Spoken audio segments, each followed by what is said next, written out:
अस्सलाम वालेकुम। Welcome to another episode of PSX Haftanama. मुझे शो में साथ ज्वाइन कर रहे हैं मोइश शहजाद और Sufiyan Yousuf. Welcome to the show. पिछले थैंक यू। हफ्ते की मार्केट में हमने देखा कि मार्केट ने तकरीबन 7,000 पॉइंट्स प्लस भी गेन की, और फिर अगर हम फ्राइडे की क्लोजिंग की तरफ देखें तो मार्केट ने 1,71,000 से प्लस की क्लोजिंग दी। तो इस नजरिए को सामने रखते हुए कुछ चीजें हुई, जिसमें से एक तो ये था कि यूएस ईरान का जो सीज फायर था, कहते हैं वो किसी सेटलमेंट की तरफ पहुंच रहा था, लेकिन उसके बाद मजीद उसमें थोड़ा सा डिले आ गया, जिसकी एक रीजन ये भी देख सकते हैं कि हमने मार्केट में कुछ पॉइंट्स हमने लूज करते हुए देखे फ्राइडे वाले दिन को। पूरे हफ्ते का ट्रेडिंग सेशन कैसा रहा, टेक्निकली फंडामेंटली दोनों तरीकों से इसको एनालाइज करेंगे। मुझे मैं पहले आपकी तरफ आना चाहूंगा, एक ब्रीफ सा समरी जो है पिछले पूरे हफ्ते की दे दीजिए प्लीज। सबसे पहले तो फ्राइडे को हम डिस्कस करते हैं। फ्राइडे वाले दिन, क्योंकि अगर हम जुमेरात से कंपेयर करते हैं तो ऑयल की प्राइस ऊपर थी। जुमेरात को सुबह न्यूज आई थी कि पीस स्टॉक्स होने की तरफ हैं, जंग खत्म होने की तरफ है, तो ऑयल प्राइस के अंदर बराम ने नीचे आती हुई देखी थी। $88.70 का लो लगाया था ऑयल ने, और उसके बाद फिर 95, 96, 97 तक का हाई लगाया जुम्मे वाले दिन, जिस वजह से मार्केट के अंदर प्रेशर आया। और इसके अलावा भी मैंने भी वीडियो में बताया था, और वैसे जनरली सबको भी पता है कि अगर हम ट्रैक रिकॉर्ड देखें पिछले 2 महीने का, 2.5 महीने का, जब से जंग चल रही है तब से वीकेंड के अंदर कोई ना कोई नेगेटिव चीज़ ही होती है, और जिसका फिर हम प्रेशर देखते हैं मंडे वाले दिन। तो इस वजह से हमने मार्केट को एक्सपेक्टेड था कि अवाम सेल करेगी, और अवाम ने ही तकरीबन आई थिंक $10-11 मिलियन का माल सेल किया है सिर्फ और सिर्फ फ्राइडे वाले दिन। सेलिंग एक्सपेक्टेड थी। मैंने भी अपने क्लाइंट्स को कहा था कि कुछ ना कुछ सेल करके जाएँ, ताकि अगर बिलफर्ज कोई नेगेटिव चीज़ होती है, मार्केट नीचे मिलती है, बाइंग का मौका देती है, तो फिर हम बाय कर सकेंगे मार्केट के अंदर नीचे रेट्स पर, अच्छे रेट्स पर हम बाइंग कर सकें। अगर हम पूरे हफ्ते की बात करते हैं तो पूरे हफ्ते के अंदर सबसे पहला जो दिन था उसके अंदर market 900 point plus. Overall week बहुत अच्छा गया था। पहले पहले दिन 900 प्लस, फिर 800 प्लस, फिर तकरीबन 7,000 पॉइंट प्लस, उसके बाद फिर 1100 पॉइंट प्लस, और आखिरी दिन के अंदर थोड़ा-सा जो है वो नेगेटिविटी तकरीबन 1778 पॉइंट्स की, और आखिरी दिन वॉल्यूम भी थोड़े शेडिंग हो गए। लेकिन उससे पहले हम दिन देखते हैं, अगर 2 दिन जिसमें 7,000 पॉइंट प्लस हुई थी और फिर 1100 पॉइंट प्लस, तो उन दिनों के अंदर वॉल्यूम बहुत ज़्यादा स्ट्रॉन्ग आ गए थे, ठीक है? लेकिन अब जो है मुझे लगता है कि सारी की सारी चीज़ें जो डिपेंड करती हैं वो सिर्फ़ और सिर्फ़ जंग के ऊपर करती हैं, और पीस स्टॉक्स के ऊपर करती हैं, और ऑयल प्राइसेज़ के ऊपर करती हैं। ऑयल प्राइस $1 $2 के नीचे नीचे जो है वो ओपन हो सकता है, और गोल्ड को हम ऊपर जाता हुआ देखेंगे, तो उससे फिर पाकिस्तान स्टॉक मार्केट के ऊपर पॉजिटिव इम्पैक्ट हमें सुबह-सुबह देखने को मिल सकता है। लेकिन जो रियल पिक्चर हमारे पास आएगी वो ऑयल की ओपनिंग के बाद ही आएगी। तो उसके बाद ही हमने डिसीजन मेकिंग करनी होगी कि आया हमें बाइंग करनी है, सेलिंग करनी है, पैनिक नहीं करना है, या फोमो में आके बाइंग नहीं करनी है। सारी चीज़ें मार्केट ऑयल की ओपनिंग के बाद हमें पता चलेंगी। बिल्कुल ठीक है सुफियान। स्ट्रैटेजी एक लेमैन या एक रिटेल इन्वेस्टर के लिए तो मुझे हमें बता दी कि क्या होनी चाहिए। Things are very linked to oil की प्राइसेस, साथ में सीज फायर को लेके भी। लेकिन अगर हम KC 100 की बात करें, इनके टेक्निकल लेवल्स की बात करें, तो थोड़ा सा आप बताइएगा इसको भी। बिल्कुल साहब, बिल्कुल। जो टेक्निकल लेवल्स हैं वो भी बड़ा इंपॉर्टेंट रोल प्ले करते हैं। अब उसके अंदर जो हमारा KC 100 है वो किस तरीके से प्ले कर रहा है, सबसे पहले बात तो हम उसके ऊपर आ जाते हैं। और हम पहले वीकली बेसिस के ऊपर मार्केट को देख लेते हैं कि वीक ऑन वीक बेसिस पे मार्केट ने क्या किया। अच्छा, ये ऊपर से आपको एक ट्रेंड लाइन गिरती हुई सी नजर आ रही है, जो कि एक अच्छी रुकावट मार्केट के लिए फिलहाल साबित हो रही है। एक मार्केट का यहाँ पे टॉप था 1,91,000 का, उसके बाद से मार्केट ने यहाँ टॉप लगाया 1,75,000। देन अगेन लास्ट वीक जो अभी खत्म हुआ जुमा, उस दिन 773,000 का मार्केट ने एक टॉप लगा के थोड़ा सा नीचे की तरफ क्लोजिंग दिया। अच्छा, ये ट्रेंड लाइन क्रॉस हो जाएगी तो मार्केट के पास एक जगह खुल जाएगी। ये ट्रेंड लाइन बहुत ज़्यादा इंपॉर्टेंट रोल प्ले कर रही है। उसी के साथ अगर हम देखें तो ये नीचे से आपको एक लाइन नज़र आ रही है, जो कि इंडिकेटर है मूविंग एवरेज 50। जब से मार्केट ने एक रैली शुरू की है साल 2023 से, तब से अगर हम देखें तो इस मूविंग एवरेज 50 को मार्केट ने कभी भी तोड़ा नहीं। इवन अगर यहाँ की भी बात करें तो सिर्फ एक ही वीक हमें नज़र आता है, 3 अप्रैल वाला, जो कि मार्केट ने थोड़ा सा नीचे की तरफ बंद किया था। अदरवाइज अगर हम देखें तो मार्केट जंग के दौरान भी, ड्यूरिंग द वॉर भी, इस एरिया से काफ़ी अच्छा सपोर्ट लेती रही। तो हमारे पास काफ़ी अच्छा सपोर्ट नंबर इस वक्त जो मौजूद है वो 158,000 का मौजूद है मूविंग एवरेज 50 से। उसके अलावा अगर हम बात करें तो मूविंग एवरेज 44, ये भी बहुत इंपॉर्टेंट रोल प्ले करता है, क्योंकि मार्केट ने जब से रैली शुरू हुई इसको भी नहीं तोड़ा था अंटिल वॉर। और उसके दरमियान अगर हमने देखा तो 3-4 हफ्ते करीबन मार्केट इससे नीचे ट्रेड करती रही, लेकिन जब इसके ऊपर आई है तो यहीं पे मार्केट सपोर्ट लेती हुई हमें नजर आई है। इवन इस वीक भी, लास्ट वीक मार्केट पिछले से पिछले हफ्ते इस पे बिल्कुल सपोर्ट लेते हुए बंद हुई थी, और इस वीक इसी से सपोर्ट लेके मार्केट ऊपर की तरफ बंद हुई है। तो बहुत इंपॉर्टेंट नंबर है 162,700, जो कि हमें मूविंग एवरेज 44 की तरफ से आता है, और मूविंग एवरेज 50 की तरफ से 158,000 का लेवल आता है। तो ये काफी इंपॉर्टेंट नंबर हमारे सामने आ रहे हैं वीक ऑन वीक बेसिस पे। लेकिन इंपॉर्टेंट है ट्रेंड लाइन का क्रॉस करना ऊपर से, जो कि पूरा का पूरा जो डाउन ट्रेंड है मार्केट का, बेसिकली उसको तोड़ के ऊपर की तरफ एक ब्रेकआउट की सिचुएशन बनेगी। जहां तक बात रही डेली चार्ट्स की, उसके अंदर एक बहुत इंपॉर्टेंट सिचुएशन है साथ। अगर आप यहाँ पे देखें तो मार्केट के पास दो बेहतरीन किस्म की इस वक्त सपोर्ट मौजूद है ऑन डेली ग्राफ। जो मैंने आपको बताया, एक मूविंग एवरेज 44 और मूविंग एवरेज 50, वो तो हमारी वीकली बेसिस पे बात हो गई, और वो इंडिकेटर्स की बुनियाद के ऊपर बात हो गई। अगर हम प्राइस एक्शन की बात करते हैं यहाँ पर, तो यहाँ पर 144,000 जो कि हमने देखा मार्केट ने ज़बरदस्त किस्म का डबल बॉटम लगाया और उसके बाद एक रिवर्सल की कहानी बनी। अच्छा, रिवर्सल की कहानी बनने के बाद मार्केट ने यहाँ पर एक बॉटम लगाया 160,000 के करीब-करीब, उसके बाद ऊपर 175,000, देन अगेन नीचे मार्केट अभी पिछले हफ्ते जो आई थी यहाँ पे, यहीं पे इसने लो लगाया 165,000 अराउंड 164,300 500।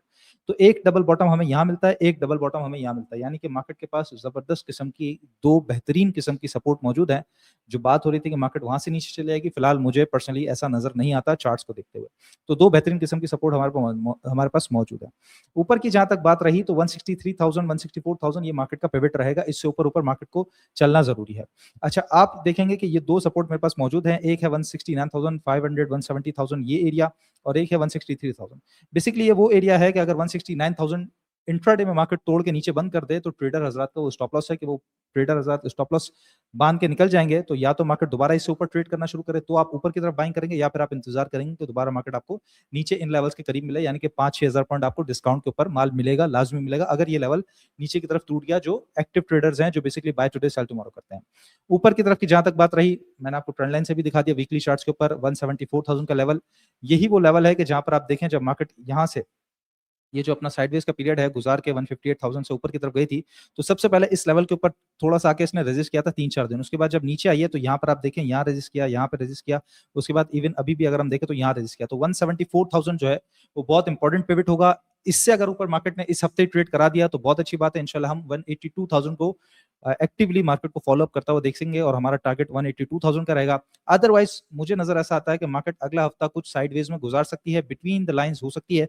169,000 से लेके 175,000 174,000 ये करीबन 5 से 6,000 पॉइंट का एक एरिया हो सकता है जहाँ पर मार्केट अगला हफ्ता गुजार सकती है। तो ये एक एनालिसिस मुझे नज़र आ रहा है डेली चार्ट्स के ऊपर फिलहाल।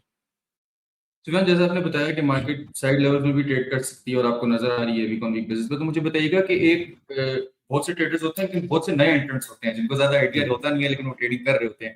तो थोड़ा सा बताइएगा कि उनके लिए भी क्या स्ट्रेटेजी होनी चाहिए साइडवेज मार्केट के अंदर ट्रेडिंग करते हुए।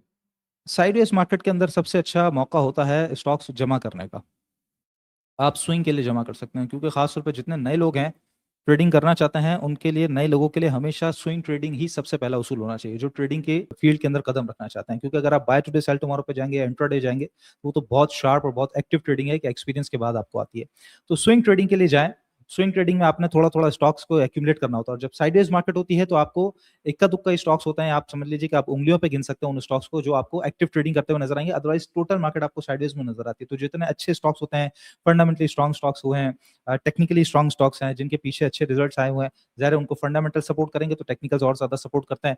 तो उनको आप अपनी रेंज के अंदर जब-जब मिले आपको तो वहाँ पे थोड़ा-थोड़ा जमा करना शुरू करें, और अगर मार्केट जैसे 175,000 174,000 का रेजिस्टेंस है, वो क्रॉस कर जाए तो आपके लिए 182,000 का टारगेट है और उस टारगेट तक आप बेचें। तो ये आपके लिए एक्टिवली एक्यूमुलेशन का एक अच्छा मौका होगा यहाँ पर। बिल्कुल ठीक है। मैं आपके पास वापस आऊँगा स्पेसिफिक स्टॉक्स को भी डिस्कस करने के लिए। मुझे जैसे सुफियान ने बताया कि 182,000 का लेवल मार्केट पहुँच सकती है। अभी तो for now the sideways market चल रही है, लेकिन अभी आईएमएफ की टीम भी पाकिस्तान में एक्सपेक्टेड है आने को 15th मई को, और काफ़ी स्ट्रिक्ट जो है बजट कंसर्न्स हैं जो लिए जाएँगे, स्पेशली पेट्रोल और डीजल पे भी लेवी बढ़ा दी गई है। आप अगली रैली मार्केट में कब देखते हैं?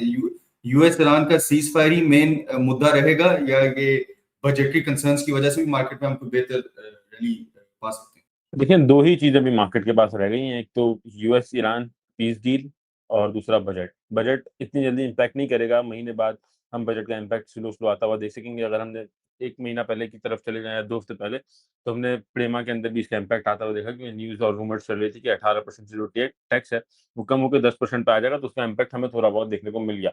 उसके बाद बजट का इम्पैक्ट जो तकरीबन मुझे लगता है कि 1 महीने बाद आना शुरू हो सकता है, क्योंकि सारी चीज़ें खुल-खुल के बाहर आएँगी। आईएमएफ की टीम भी इंशाल्लाह 15 मई को पाकिस्तान आ रही है, तो इम्पैक्ट इसका भी रहेगा। और उसके बाद अगर, क्योंकि देखो ये तो स्लो-स्लो होगा ना, बजट का इम्पैक्ट जो भी आएगा वो स्लो-स्लो न्यूज़ आएगी, स्लो-स्लो रूमर्स आएँगे और स्लो-स्लो इम्पैक्ट आता रहेगा। और जो मेन इम्पैक्ट आएगा वो बजट आने से 1 हफ्ता पहले तक या बजट आने के फौरन बाद से हम बहुत तगड़ा इम्पैक्ट देख सकेंगे। लेकिन उससे पहले जो एक मेन इंडिकेटर रहेगा मार्केट के लिए, वो पीस डील ही है, क्योंकि वो पीस डील अचानक से ही होगी। मुझे नहीं लगता कि हो रही है और फिर हो जाए। अचानक से होगी और उसके बाद मार्केट को हम बहुत तेज़ी से 1 दिन हो सकता है कि अपर होल्ड भी लगा दें मार्केट, अगर पीस डील हो जाती है तो। नहीं तो फिर 5,000 7,000 पॉइंट प्लस होल्ड लगा के फिर वापस नीचे सेटल डाउन अच्छे रेट पर, अच्छी इंडेक्स के ऊपर सेटल हो सकती है। तो बस यही 2 इंडिकेटर है मेन, और उसके लिए आपको रेडी होना चाहिए, आपको पता होना चाहिए कि यहाँ पर स्टिल अभी भी अगर हम मार्केट के अंदर देखते हैं, तो रिस्क रेशियो इतना नहीं बढ़ा हुआ। अगर हम 1,44,000 या 1,50,000 में जब मार्केट गई थी, तो हम सबको बता रहे थे कि रिस्क रेशियो बिल्कुल भी नहीं है, रिवॉर्ड रेशियो बहुत ज़्यादा है मार्केट के अंदर। और अगर वहाँ से 20,000 पॉइंट मार्केट अब बढ़ चुकी है, तो यहाँ पर भी स्टिल रिस्क रेशियो इतना ज़्यादा नहीं है, क्योंकि स्टॉक मार्केट अभी भी लो वैल्यूएशंस पर मिल रही है। अगर आप इस बार के रिजल्ट्स देखते हैं, तो मेरे हिसाब से रिजल्ट्स इस बार बहुत अच्छे आए हैं। जो क्वार्टरली रिजल्ट्स आए हैं, 9 महीने के आए हैं, इवन पेनी स्टॉक्स के इतने अच्छे रिजल्ट्स आए हैं, बड़ी कंपनीज़ के, फार्मास्यूटिकल सेक्टर के अच्छे रिजल्ट आए हैं, सीमेंट के अंदर डीजी खान का अच्छा रिजल्ट आया है। तो रिजल्ट्स इस बार भी अच्छे आए हैं, चीप वैल्यूएशंस मिल रही हैं, कुछ कंपनी ने डिविडेंड दिया है, ओजीडीसी, पीपीआर ने भी डिविडेंड दिया है, अर्निंग्स भी बेहतर हैं, स्टेबल हैं। तो आई थिंक एक्यूमुलेशन का टाइम है और सून हम इम्पैक्ट देखेंगे। देखिए फंडामेंटली जब आप बाइंग करते हैं ना, तो वो ये सोच के नहीं करते कि आज लिया कल रिटर्न मिल जाए आपको, और इतना जल्दी अगर आपको रिटर्न कमाना है, तो आई डोंट थिंक आप स्टॉक मार्केट के अंदर विदाउट एनी रिस्क आप इतना जल्दी पैसा कमा सकें स्टॉक मार्केट से। आपको टाइम देना पड़ेगा स्टॉक मार्केट के अंदर, और टाइम देने का मतलब यही है कि आप आज बाय करें और अपना टारगेट आप एक ज़हन में रखें कि मैंने अगर 200 का शेयर लिया है और 300 पे अगर आएगा, भले वो अगले ही दिन आ जाए, भले वो 1 साल बाद आए, आपको 300 पे बेचना है। अगर फंडामेंटली स्ट्रॉन्ग कंपनी है, तो उसकी अर्निंग्स बढ़ रही है, कंटिन्यूअसली ग्रोथ है उसके अंदर, तो बस स्लो आपने वही शेयर एक्यूमुलेट करना है, एक ही शेयर, और वो जब 300 पे जाए तो आप वहाँ सेल करेंगे। अब भले 30 डील हो, भले ही बजट बहुत अच्छा आ जाए, या भले ही शेयर की अर्निंग ज़्यादा आ जाए, तो आपने 300 पे फिर एग्ज़िट करना है। तो बस इस स्ट्रैटेजी के साथ अगर आप जमा करते हैं, एक्यूमुलेट करते हैं, तो बहुत ही बेनिफिशियल साबित होगा आपके पोर्टफोलियो के लिए। अच्छा कैपिटल गेन आपको मिल जाएगा, लेकिन शर्त ये है कि बाय और वेट बस। बिल्कुल ठीक है। मोहित, लो वैल्यूएशंस की आपने बात की, लो वैल्यूएशन से मुराद आपकी कुछ खास कंपनीज हैं या आप पूरी स्टॉक मार्केट की बात करें? मैं एज अ लेमैन टर्म्स में आपसे समझ ना पा रहा हूँ, जो हमें जनरल ऑडियंस देख रही है। एक ये चीज बताइएगा, मैं साथ एक और सवाल इसी के साथ कनेक्ट कर देता हूँ ताकि आप बता दें। हमने देखा इसी के साथ मार्केट में नए नए आईपीओस भी आ रहे हैं स्टॉक मार्केट के अंदर। तो अभी देखा जाए तो ऐसी जंग के टाइम में जब जियोपॉलिटिकल चीजें ऐसी चल रही हैं, ऑयल की प्राइसेस तेज हुई है, लेकिन फिर भी इतने ज्यादा अकाउंट्स पाकिस्तान में खुले, मतलब 25,000 से ज्यादा अकाउंट्स तो एक महीने के अंदर, लास्ट मंथ के अंदर खुले। तो इतनी ज्यादा पार्टिसिपेशन बढ़ जाए, इसका मतलब कि लिक्विडिटी भी बढ़ेगी। तो जितना भी नया एंट्रेंट आ रहा है मार्केट में, उसकी नजर में ये लो वैल्यूएशन से मुराद कंपनीज हैं? अगर कंपनी है तो खुसूसन अगर आप कुछ का नाम ले सकें। देखिए, स्टॉक मार्केट के अंदर तकरीबन 550 कंपनीज़ लिस्टेड हैं, और उसमें से जो हम जिसमें काम करवाते हैं, वो शरिया कंप्लायंट स्टॉक्स होते हैं, जो कि तकरीबन 250 से 280 के दरमियान में कंपनीज़ फॉल करती हैं। उस 250 से 280 के दरमियान जो कंपनीज़ आती हैं, उसमें से टॉप की कंपनी सिर्फ 50 होंगी, जिनके अंदर आप इन्वेस्टमेंट कर सकते हैं, कैपिटल गेन के लिए भी, डिविडेंड के लिए भी। और उसके अलावा कुछ 10-15 कंपनीज़ ऐसी बच जाती हैं, जिसके अंदर आप स्लो इन्वेस्टमेंट करें, थोड़ी रिस्की भी हो सकती है, लेकिन अगर मतलब नीचे नहीं जाती, तो वो आपको in terms of capital gain बहुत तगड़ा गेन, जैसे कि साज़गार की सब मिसालें देते हैं, या मीज़ान बैंक की सब मिसालें देते हैं, तो वो लॉन्गर रन के अंदर आपको दे सकती है। क्योंकि मीज़ान बैंक आज इतना डिविडेंड दे रही है, 10 साल पहले तो इतना डिविडेंड नहीं देती होगी ना। 10 साल पहले भी किसी ने रिस्क का सोच के कि यार मैं इसके अंदर इन्वेस्ट करता हूँ, क्या पता अच्छा रिटर्न मिल जाए, तब इन्वेस्ट किया होगा, तब उसने अब तक होल्ड रखा होगा, उसको फिर अब जाके इतना रिटर्न मिला होगा ना। तो इस तरह से होता है। अब 50 कंपनी जो मैंने आपको बताई, इसके अंदर मैं टॉप की आपको कुछ गिनवा देता हूँ। सबसे पहले तो हम आ जाते हैं ऑयल सेक्टर के अंदर, जिसके अंदर OGDC, BPR all time favourite, आप इन्वेस्ट करें इसके अंदर। डिफेंसिव स्टॉक्स के अंदर भी यही आते हैं। इसके बाद फर्टिलाइजर सेक्टर पूरा का पूरा डिफेंसिव है। एफएफसी अर्निंग्स अच्छी हैं, डिविडेंड अच्छा देता है। एग्रो फर्टिलाइजर को अगर मैं काउंट नहीं करूँ, क्योंकि अर्निंग्स इस बार कम हुई है, लेकिन वो भी डिफेंसिव स्टॉक्स ही है। अर्निंग्स कम होने के बावजूद भी ₹200 का रेट उससे नहीं तोड़ा। उसके बाद एग्रो होल्डिंग है, फातिमा फर्टिलाइजर की अर्निंग्स भी इस बार कम आई है, क्योंकि सेल्स थोड़ी-सी कम हुई है, लेकिन स्टिल कैपिटल गेन में ही है। लोगों के पास अभी भी सस्ता ही रखा हुआ है फातिमा फर्टिलाइजर। इसके अलावा एग्रो होल्डिंग है इन्वेस्टमेंट के लिए। इसके अलावा रिफाइनरी सेक्टर बहुत स्ट्रॉन्ग है। अटक रिफाइनरी की आप अर्निंग्स देखें, इवन इस बार की अर्निंग्स देखें, आप पाकिस्तान रिफाइनरी की अर्निंग्स देखें, सिनर्जी की अर्निंग्स देखें। नेशनल रिफाइनरी इतना खास नहीं है, पहले लॉसेस के अंदर भी था, उसके एक्यूमुलेटेड लॉस भी बहुत ज़्यादा है। तो इस तरह के कुछ सेक्टर्स हैं। ऑयल सेक्टर पूरा अटक पेट्रोलियम है, पीएसओ है, गवर्नमेंट ओन्ड एंटिटी, अच्छी कंपनी है। इसके अलावा फार्मास्यूटिकल सेक्टर अगर आप देखते हैं, तो गैलेक्सी की सेल्स कंटिन्यूअसली बढ़ती जा रही हैं, कुछ ना कुछ पे आउट भी कर रही है। सिटी फार्मा नई कंपनी है, जैसे मैंने आपको कहा कि थोड़ी रिस्की हो सकती है कंपनी, जैसे कि सिटी फार्मा है, थोड़ी रिस्की हो सकती है, लेकिन in terms of capital gain आपको लंबे पीरियड ऑफ टाइम के अंदर बहुत अच्छा कैपिटल गेन मिल सकता है इसके अंदर। इसके अलावा हाइनून है, हेलियन है, मतलब बहुत सारी कंपनी, इवन आप गूगल पे भी लिखते हैं, जो नया एंट्रेंट है मार्केट में, नया आया है, उसको इन्वेस्टमेंट करनी है, फिर उसमें पोर्टफोलियो बिल्ड करना है, तो हम तो सर्विस देते ही देते हैं हमारे क्लाइंट्स को, हम फ्री में भी गाइड कर देते हैं। इवन आप अगर चैट जीपीटी से पूछते हैं, गूगल पे ही लिख देते हैं कि टॉप 25 या top best companies Pakistan stock exchange, तो आपके पास गिनी चुनी 20-25 कंपनी, वही जो पिछले 20 सालों से टॉप पे हैं, वही आएंगी आपके पास। उन्हीं के अंदर इन्वेस्टमेंट करेंगे, तो आपको एक ना एक दिन अच्छा कैपिटल गेन मिलेगा ही। Capital gain, dividend, kitchen income सब निकलती है उससे। बिल्कुल ठीक है। सुबह मैं आपकी तरफ आना चाहूंगा। एक तरफ तो हमने देखा है कि हमारी मार्केट काफी ज्यादा, दुनिया भर की मार्केट सी ऑयल के साथ काफी ज्यादा लिंक्ड होती हैं। एक तरफ तो सीजफायर, एक तरफ ऑयल है। अगर हम ऑयल का चार्ट देख लें, टेक्निकल लेवल उसके भी देख लें थोड़े से, और फिर उसके बाद जी स्पेसिफिक स्टॉक्स की तरफ जाएंगे। पहले इसको करते हैं। बिल्कुल ठीक है। साथ ऑयल लेवल के अंदर ऑयल की जहाँ तक बात रही, ऑयल के अंदर सबसे इम्पोर्टेंट लेवल जो हैं वो 115 115 का लेवल बड़ा इंपॉर्टेंट है। उसके बाद ये 103 104 का लेवल बड़ा इंपॉर्टेंट है और फिर ये 97। ये 3 लेवल बहुत इंपॉर्टेंट है। इन ठीक तीनों है। में से कोई भी क्रॉस हो जाए, समझ लें हमें घबराना चाहिए। अगर 97 क्रॉस कर दिया तो मैं घबराऊंगा मार्केट के अंदर। ठीक 104 क्रॉस कर दिया मैं और मजीद घबराऊंगा। 115 कर दिया तो मैं समझ लें कि बस मैं कलमा पढ़ना वहां पे शुरू कर दूंगा। इस तरह के लेवल्स ठीक हैं ये। और अगर ठीक ऑयल इससे नीचे ट्रेड कर रहा है तो मुझे खुश हो जाना चाहिए। ऑयल अगर 104 से नीचे ट्रेड कर रहा है मुझे खुश हो जाना चाहिए। अगर वक्ती तौर पे 104 पे ट्रेड कर रहा है और मार्केट वक्ती तौर पे साइडवेज में है या मार्केट अच्छा प्रोजेक्शन नहीं दे रही, मुझे होपफुल रहना चाहिए क्योंकि उसके बाद अच्छा खासा ऑयल नीचे आता है। 97 तोड़ा उसके बाद नीचे ही आता है। अब ये क्रॉस कर जाएगा, मैं पीछे हट के बैठ जाऊंगा, मैं थोड़ा सा वापस अपने बैक फुट के ऊपर आ जाऊंगा। तो ये 3 लेवल्स हैं, बहुत इंपॉर्टेंट है। $97, 104, 115, इन तीनों लेवल्स को आप याद कर लें। उससे ऊपर जब जब ऑयल जाए आप थोड़ा थोड़ा घबरा के पीछे पीछे हट के काम करें, सुकून सुकून से काम करें, खबरों पे ज्यादा ध्यान दें, फंडामेंटल्स पे ज्यादा ध्यान दें, अपनी पोजीशंस को सेव कर लें। ये इंपॉर्टेंट लेवल्स है। इससे नीचे ट्रेड कर रहा है आप खुशी से काम करें, आप रिस्क लेकर भी थोड़ा काम करें, कोई प्रॉब्लम वाली बात नहीं है। सिर्फ 3 इंपॉर्टेंट लेवल्स हैं। जब जब इससे टकराया है 97 से टकराया उसके बाद नीचे है, या फिर अगर ऊपर गया तो सीधा 104। यहाँ देखिए ये गया सीधा 104, ये यहाँ पे इसने यहाँ क्रॉस किया सीधा 104 से ऊपर, फिर ये क्रॉस किया ऊपर, फिर यहाँ पे जैसे ही तोड़ा नीचे, उसके बाद यहाँ पे रेजिस्ट किया, उसके बाद से फिर नीचे। तो ये लेवल्स हैं, इसको ध्यान में रखें। नथिंग एल्स, आपको और कोई चीज देखने की जरूरत भी नहीं पड़ेगी ना। आप जंग पे फोकस करें ना किसी चीज पे, 3 लेवल्स को पकड़ लें। मैं समझता हूँ बड़े जबरदस्त तरीके से आप ट्रेड कर सकते हैं ऑयल के अंदर या ऑयल की वजह से स्टॉक मार्केट के अंदर। बिल्कुल ठीक है। सो मैम ये जो आपने लेवल्स बताए ये न्यू नॉर्मल बन चुका है जिस तरह की सिचुएशन चल रही है, क्योंकि अगर पहले देखें हम तो ये दिस इज नॉट नॉर्मल। जब ये Yes. टेंशंस होनी शुरू हुई थी, जब ऑयल क्रॉस्ड 100, तो उसके बाद से हमने मार्केट को एक इम्पैक्ट लेते देखा था। हर कोई ऑयल की प्राइसेस को देख रहा था अगले दिन पे कितने बजे ओपन होंगी, कि मार्केट में उसका क्या एक एडवर्स इफेक्ट आता है। तो अभी आप बता रहे हैं कि 115 के ऊपर का लेवल जो होगा वो जी जी तब वही सम करना चाहिए। लेकिन अगर ऑयल 115 तक की लिमिट के अंदर रहता है तो is it good for market, या I mean it is okay for market, ये आप कहना चाह रहे हैं?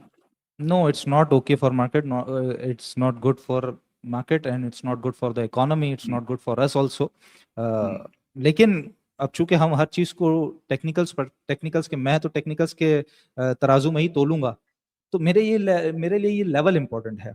इस लेवल के ऊपर ये हम पहले देख चुके हैं, वॉर के अंदर ही 115 118 देख चुके हैं, 1 दफा 2 दफा 3 4 दफा देख चुके हैं। तो ये ऑलरेडी आ चुका है। आपने कहा न्यू नॉर्मल बन चुका है, बिल्कुल न्यू नॉर्मल बन चुका है। ये इस वक्त यही लेवल्स हैं मार्केट के। इसके अंदर जो बिल्कुल बॉटम लग जाएगा वो $84 $85 $83, थोड़ा सा नीचे चले गया $82, ये है।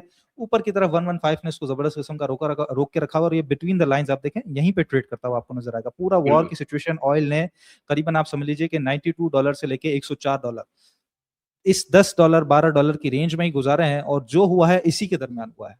इन्हीं लेवल्स को ही आपने पकड़ के रखना है। इसके जरिए ही आप काम कर सकते हैं। ये हमारे लिए अच्छा तो नहीं होगा, लेकिन जैसे आपने कहा कि लेवल्स हमें पता होने चाहिए, तो वो मैंने लेवल्स बता दिए कि उसके मुताबिक आपकी डिसीजन मेकिंग अच्छी हो सके।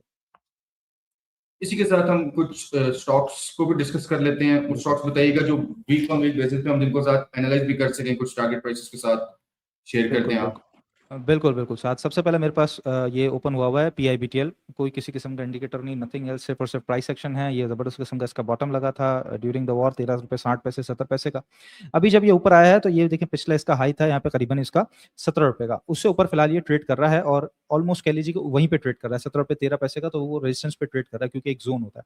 अच्छी बात यह है कि ये जो ऊपर से ट्रेंड लाइन गिर रही थी, ये बेसिकली इसने इसको पिछले दिन बुध के दिन इसने इसको क्रॉस किया, जुमरात को सस्टेन किया और फ्राइडे को थोड़ा सा नीचे जाके रीटेस्ट करके वापस ऊपर क्लोजिंग दी है, जहां पर इसके अंदर वॉल्यूम्स पिछले 3 दिन से काफी तगड़े लग रहे हैं। साथ MACD प्लस हो चुका है और RSI Aahista Aahista neutral zone से निकल के बुलिश जोन की तरफ दाखिल हो रहा है। तो चूंकि इसने अपना डाउन टर्न तोड़ दिया है, मैं समझता हूँ ये 17.35 17.30 क्रॉस करके सस्टेन कर जाए तो फिर आप इसके अंदर ट्रेड करेंगे, जहां पे 18.50 पहला टारगेट है, उसके बाद ₹20 और फिर देन ₹22 या 21.50 21.30 तक के टारगेट के लिए आप इसको कंटिन्यू करके चल सकते हैं। जहां तक बात रही स्टॉप लॉस की, स्ट्रिक्ट स्टॉप लॉस ₹16.50 से नीचे का होना चाहिए, 1650, दैट्स इट। वो अगर आपका तोड़ के नीचे बंद हो रहा है, ट्रेड करा रहा है, कंटिन्यूसली वॉल्यूम लग रहे हैं, वो आपका स्टॉप लॉस होना चाहिए ट्रेडर हजरात का। सेकंड स्टॉक की हम बात कर लेते हैं, यहाँ पर वो है हमारे पास JVDC। अच्छा, JVDC के अंदर भी सिचुएशन अगर आप देखें तो उसी तरह की हमें एक नजर आती है, जहां पर इसका टॉप था वहीं से इसने एक ट्रेंड लाइन हमने खींची हुई है और बिल्कुल इस ट्रेंड लाइन को इसने ब्रेकआउट किया और रेजिस्ट इसने वहां पे किया जहां पे ये पहले भी करता रहा है, जो कि इसका एक लेवल बनता है 142। फिलहाल करंट रेट पे बाइंग की जा सकती है, बहुत थोड़ा सा अगर आपने लेके छोड़ना हो 5-7% 10% के आपकी नजर है वहां तक ठीक है, लेकिन टोटल बाइंग जो होगी, जैसे आपने ऑल इन जाना है ट्रेड के लिए, वो 142 अबव ही आप जाएंगे और उसके अंदर स्टॉप लॉस जो होगा वो 140 से नीचे नीचे 139, 139, 50 ये आपका छोटा सा स्टॉप लॉस होगा। टारगेट एरियाज आपके 149 तक के होंगे, 149, 50, 149 के टारगेट होंगे। दूसरा टारगेट एरिया 155, 50, 156 का टारगेट होगा जेवीडीसी में। अच्छा, इसने अपना जो ब्रेकआउट है वो दिया है। साथ अगर वॉल्यूम्स की हम रफ्तार देखें तो वो भी यहाँ पे तेज नजर आती है। एमएससीडी ऑलमोस्ट ग्रीन हो चुका है और आरएसआई इसका न्यूट्रल जोन से निकल चुका है, तो यहाँ पर एक अच्छा सपोर्ट इसको इंडिकेटर्स की तरफ से भी हमें नजर आ रहा है।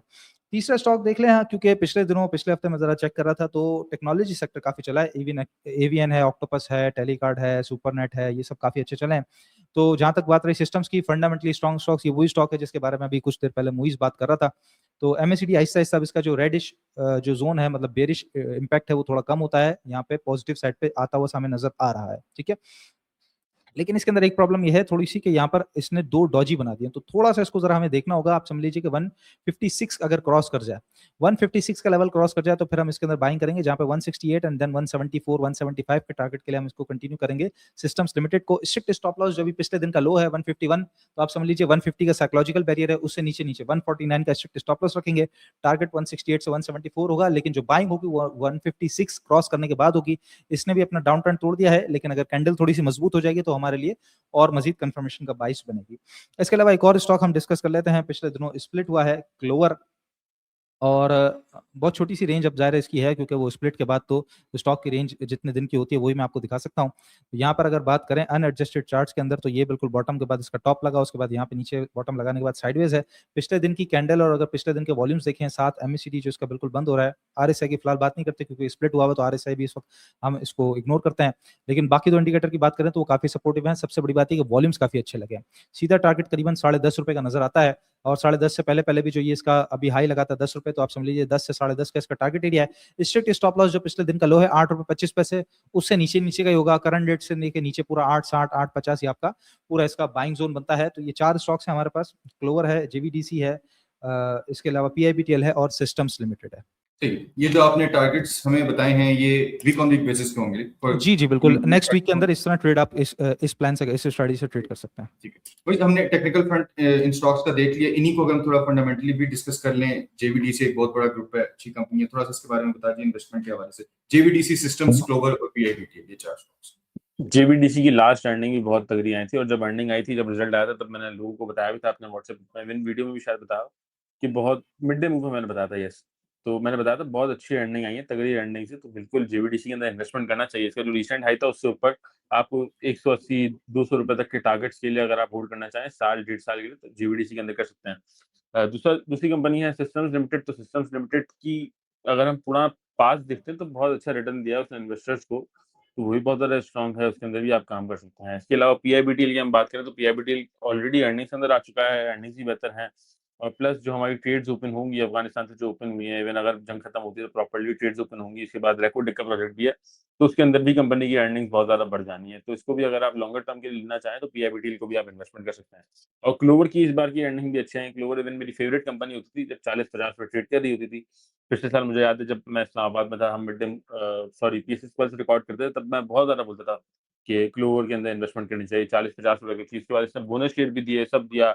इस बार की अर्निंग्स भी बहुत अच्छी आई हैं, स्प्लिट भी हो गई, तो स्टिल इस बार की अर्निंग बहुत अच्छी आई है, तो इसके अंदर भी इन्वेस्टमेंट अगर करना चाहें तो कर सकते हैं क्लोवर के अंदर भी।